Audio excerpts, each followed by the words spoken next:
বেঁচে গেলাম হুজুর, ওই রাত্রটা বেঁচে গেলাম। এরপরে সকালবেলা আমি দেখতেছি আমার পাশে আর একটা যুবক তক্তা নিয়ে আমার সামনে আসতেছে। হুজুর, ওই যুবকটা আমার কাছে আসছে, কিন্তু যুবকটার মন ভালো না।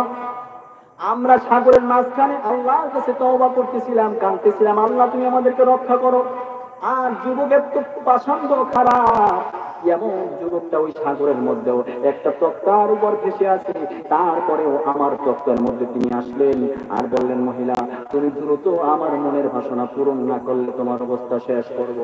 তখন মহিলা ডাক দিয়ে বলে, যুবক সাগরের মধ্যে আসো, তাকায় দেখ, বাঁচার কোনো গ্যারান্টি নাই। এমন সাগর, মাছ কিনতে যাবার কোনো ফুল নাই, কিনারা নাই, তুমি কেমনে বাঁচবা?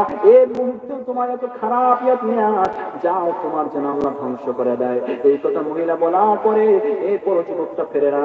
যখন যুবকটা তার দিকে আকৃষ্ট হইতেছে, তখন মহিলার বলতেছে, আমার সন্তানটা তখন ঘুমাইতেছিল, আমি সন্তানটা জাগায় দিলাম।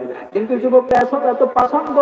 আর আমি বলতেছিলাম, সন্তান তুই ঘুমা, আমি সন্তানটা ঘুমায় এলো, এইটা আমি বলতেছিলাম, কিন্তু যুবক ধৈর্য ধারণই করে না। আমার কোল থেকে সন্তানটা নিয়ে নদীর মধ্যে ছেড়ে দিল। আমার সন্তানটা দেখলাম ভেসে ভেসে যাইতেছি, কিন্তু আমি তোমার কোনো শক্তি ছিল না, ডুবে গেছে আমার সন্তানটা। হুজুর, এরপরে দেখলাম যুবকটা আমার দিকে যখন হাত বাড়াইবে, এর মুহূর্তে আমি আল্লাহর কাছে হাত বাড়ায় বলতেছিলাম, মালিক রে, টাকা দেখো না, তুমি সব কিছু দেখো, আমি গুনাহ করতে চাই না, কিন্তু যুবকটা আমার জন্য গুনাহ করার বাধ্য করেছে। আল্লাহ তুমি ফিরাও আল্লাহ।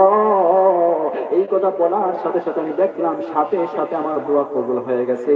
আমার দোয়া, হাত জায়গায় দোয়া করতেছিলাম, মুহূর্তের মধ্যে আমি তাকায় দেখি হাত নামাবার আগে একটা বিশাল একটা প্রাণী এসে যুবকটাকে ধরে নিয়ে গেছে। আমি এরপর দেখলাম ধরে নিয়ে গেছেন। আর আমাকে পরের দিন, 2 দিন পর দেখলাম তক্তা ভাষা ভাষা আমাকে একটা কেনিতে নিয়ে গেল। এরপরে আমি কুলে উঠলাম, টাকা দেখলাম বিশাল বড় চর, কিন্তু কোনো মানুষ নাই, কোনো মানুষ নাই, কোনো জন নাই, কিছুই নেই। এরপরে হুজুর ওখানে দাঁড়াইলাম, 2-3 দিন পর্যন্ত ওখানে ছিলাম।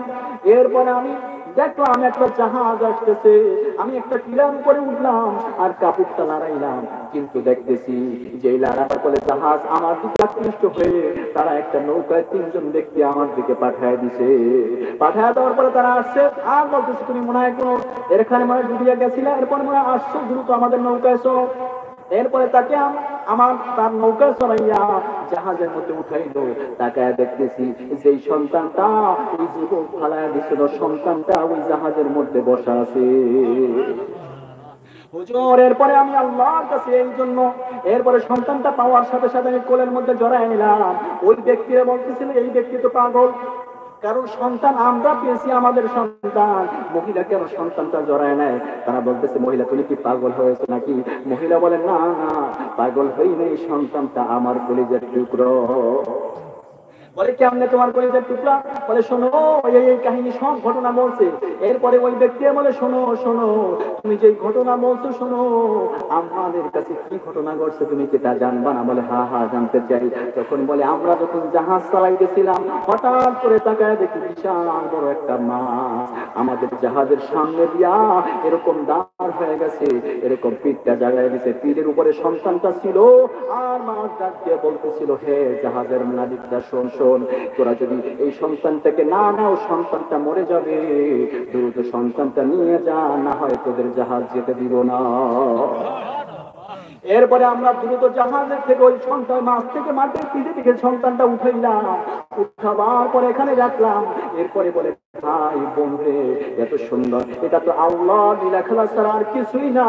আমরা জাহাজের মধ্যে যারা আমরা জীবনে নামাজ পড়তাম না, রোজা রাখতাম না, গুনার কাজ করতাম, যা যা আজ আমরা আল্লাহর কাছে তওবা করে ভালো হয়ে গেলাম, আর জীবনে কোনোদিন গুনার কাজ আমরা করব না।